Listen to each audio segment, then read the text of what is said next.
हम बात करेंगे कि आखिर संजय सिंह के जेल जाने से अरविंद केजरीवाल अपने आप को क्यों कमजोर महसूस कर रहे हैं। आखिर संजय सिंह को किस तरह अरविंद केजरीवाल एक हथियार की तरह इस्तेमाल किया करते थे। दोस्तों, दूसरी तरफ बात करेंगे कि कैसे संजय सिंह का मामला, यानी कि संजय सिंह पर जो आबकारी नीति में आरोप लगे हैं, घोटाले के आरोप, वो किस तरह संजय सिंह के मामले में देखा जाए तो ओपन एंड शट केस लग रहा है, जिसमें संजय सिंह को जमानत मिलनी भी मुश्किल होने वाली है। दोस्तों, इन तमाम सवालों पर चर्चा करेंगे। उससे पहले अगर चैनल को सब्सक्राइब नहीं किया है तो जल्दी से कर लीजिए। दोस्तों, यहाँ पर अरविंद केजरीवाल कैसे कमजोर हो गए हैं। दरअसल अरविंद केजरीवाल का जो डर्टी वर्क है, उस डर्टी वर्क को चलाने में जो माहिर व्यक्ति थे, एक के बाद एक जेल जा रहे हैं, जिसमें लास्ट जो उनका वर्कर बचा था, लास्ट बचे थे संजय सिंह, जो बड़े ही अच्छी तरीके से इसको संभाल रहे थे।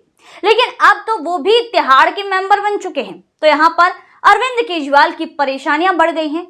दरअसल अरविंद केजरीवाल एक ऐसे नेता हैं जिनकी राज्य में, यानी कि जिनकी सरकार में उन्होंने जो भी नैरेटिव बनाए थे, जो भी अपने मॉडल बनाए थे, दिल्ली मॉडल बनाए थे, वो सारे ही दिल्ली मॉडल फेल होते हुए दिखाई दिए। और जिन नेताओं के नाम पर ये मॉडल तैयार किए गए, वो तो एक के बाद एक तिहाड़ के मेंबर बन गए, यानी कि तिहाड़ जेल में मौजूद है, बंद है। क्योंकि जिस तरह से देखिए, हेल्थ मॉडल बनाया था, उसमें सत्येंद्र जैन थे, तो सत्येंद्र जैन खुद तिहाड़ के मेंबर सबसे पहले जाकर बन गए, तिहाड़ जेल पहुंच गए।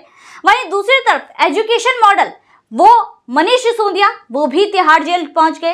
वहीं अब संजय सिंह भी अब तिहाड़ जेल पहुंच चुके हैं। तो उसके बाद जो भी अरविंद केजरीवाल पर के पास राइट हैंड, लेफ्ट हैंड, भाई भगत सिंह, जो भी थे, जिस तरह के नाम वो इस्तेमाल करते हैं, भगत सिंह की औलाद, इस तरह की चीजें इस्तेमाल करते हैं, तो यहाँ पर अब वो सारे ही अब तिहाड़ जेल के मेंबर बन चुके हैं और तिहाड़ में एक दूसरे के साथ बतिया रहे होंगे कि भैया हमने तो ऐसा किया था, हमने तो अच्छे अच्छे मॉडल बनाए थे, लेकिन पता नहीं कब वो डर्टी वर्क में बदल गए।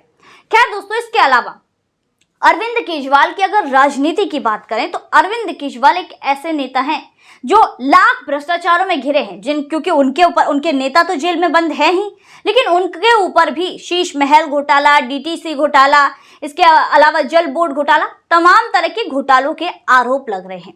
तो यहाँ पर फिर भी वो एक ऐसे नेता हैं जो राजनीति में अपना डर्टी वर्ड उन्होंने खड़ा किया, उसके बाद भी लोगों में ये बोलने की हिम्मत कर रखते हैं कि भाई मैं भ्रष्टाचारी नहीं हूं, मैं तो कट्टर ईमानदार व्यक्ति हूं।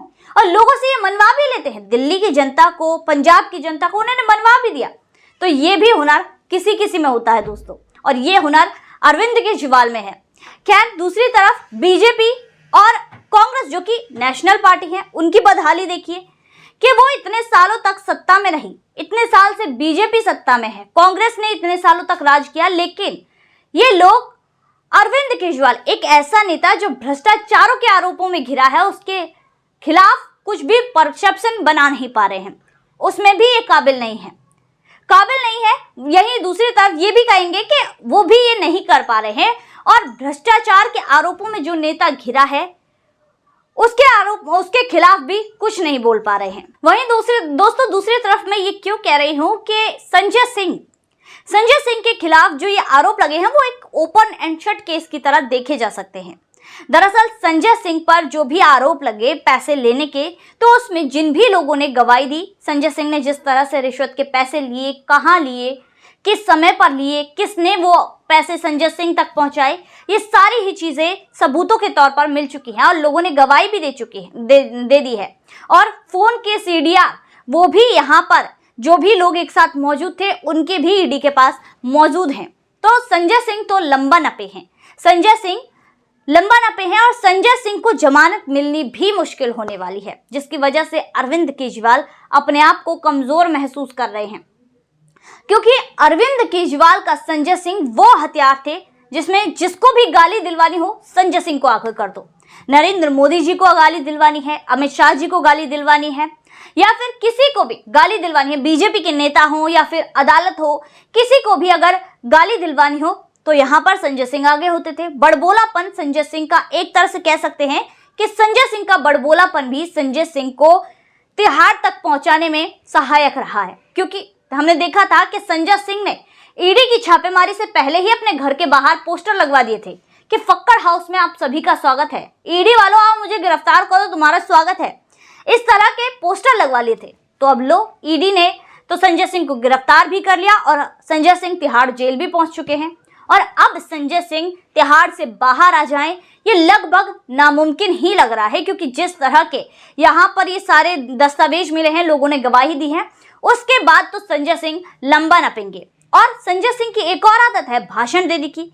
जिस तरह से अदालत में भी वो भाषण देने लग गए कि मोदी जी पर जांच कब होगी, अडानी जी पर जांच कब होगी, तो उसके बाद अदालत ने भी तगड़ी लटार संजय सिंह को लगा दी कि भैया शांत रहो ना, तो अगली बार जो सुनवाई होगी वो वीडियो कॉन्फ्रेंसिंग के द्वारा की जाएगी। जिसके बाद संजय सिंह का भी गला सूख गया, हलक सूख गया और संजय सिंह की जो आदत है ये उनको ही ले डूबने वाली थी। और इसके अलावा दोस्तों, अरविंद केजरीवाल की खाल इतनी मोटी है कि हमने देखा था कि जो भी लोग इनके साथ भ्रष्टाचार के आंदोलन के दौरान मौजूद थे, जो ईमानदार लोग जिनके लिए कहा जाता है वो लोग थे, वो अरविंद केजरीवाल के इन नाटकों को देखकर, इन चालाकियों को देखकर सब छोड़ कर चले गए। और अरविंद केजरीवाल को इससे कोई फर्क ही नहीं पड़ा।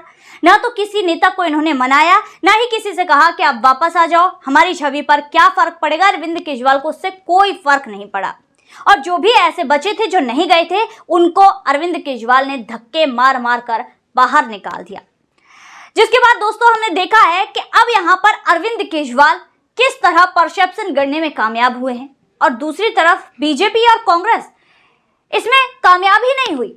दरअसल अरविंद केजरीवाल विक्टिम कार्ड खेल जाते हैं कि भैया बीजेपी हमें परेशान कर रही है, केंद्र सरकार परेशान कर रही है, ईडी सीबीआई का गलत इस्तेमाल कर रही है, लेकिन उसके बदले में बीजेपी कांग्रेस ये बिल्कुल भी अरविंद केजरीवाल के खिलाफ परसेप्शन नहीं बना पाई है। और भाई आज की जो लड़ाई है वो परसेप्शन की लड़ाई है, और आज जो अरविंद केजरीवाल है वो इसमें कामयाब है, और बीजेपी और कांग्रेस दोनों ही हाथ पर हाथ धर के बैठी है, या फिर कहें कि ये दोनों ही इसमें कामयाब नहीं हुई है। तो यहाँ पर अरविंद केजरीवाल की खाल इतनी मोटी है, अरविंद केजरीवाल को चाहे कोई कुछ भी कह ले, नेता जेल चले गए, कोई फर्क नहीं पड़ रहा। भैया अपने ऊपर जब आंच आएगी तब पता चलेगा, क्योंकि सबका टाइम आता है और अरविंद केजरीवाल का भी टाइम जरूर आएगा। जिस तरह से भ्रष्टाचार के आरोप लग रहे हैं, देखिए अरविंद केजरीवाल पूरे इतिहास में, भारत के इतिहास में ऐसे पहले नेता हैं जो जिनके पास कोई भी विभाग नहीं है, जो किसी भी फाइल पर सिग्नेचर नहीं करते। और ये चालाकी नहीं तो और क्या है कि भाई जो भी सिग्नेचर करेगा वो फंसेगा, मैं तो सिग्नेचर ही नहीं करता तो मैं क्यों फंसूंगा। अपनी इन्हीं चालाकियों के चलते अरविंद केजरीवाल ने जो अपने साथ रहने वाले चट्टे बट्टे थे, इनको फंसाकर इन्हें समेट दिया है। और अरविंद केजरीवाल अभी भी क्लीन चिट लेकर बैठे हैं कि भैया हमारे जितना ईमानदार, कट्टर ईमानदार तो कोई है ही नहीं। मैं ईमानदार व्यक्ति हूं, मैं तो जो है मोदी जी के खिलाफ बोलता हूं, इसलिए मुझे ईडी सीबीआई परेशान कर रही है, इसलिए झूठे आरोप लगाए गए हैं, मेरे नेताओं को परेशान किया जा रहा है। तो इस तरह अरविंद केजरीवाल विक्टिम कार्ड खेल जाते हैं। लेकिन दोस्तों बात फिर वही कि बकरी की अम्मा कब तक खैर मनाएगी, आखिर उसके भी कटने की बारी आएगी। दोस्तों यही चीज अरविंद केजरीवाल पर फिट बैठती है, क्योंकि जिस तरह से कालिक में अरविंद केजरीवाल के हाथ सने हुए हैं, उन हाथों को अरविंद केजरीवाल कितना भी छुपा ले, लेकिन उनके कपड़े मैले उन हाथों को छुपाने से हो ही जाएंगे, और वो मैले कपड़े सभी को नजर आएंगे। तो यहाँ पर यही हालत अरविंद केजरीवाल की भी है। अरविंद केजरीवाल का भी नंबर आएगा। अरविंद केजरीवाल जिस कालिक में सने हुए हैं, उस कालिक का पर्दाफाश होगा और अरविंद केजरीवाल भी जल्द ही जेल जाएंगे। लगातार जिस तरह के आरोप अरविंद केजरीवाल पर लग रहे हैं, उनकी पार्टी पर लग रहे हैं, उसके बाद यहाँ पर किसी का भी बचना नामुमकिन सा नजर आता है। तो दोस्तों आज की वीडियो में बस इतना ही, फिर मुलाकात होगी ऐसी वीडियो के साथ। तब तक के लिए देखते रहिए थिंक टाइम।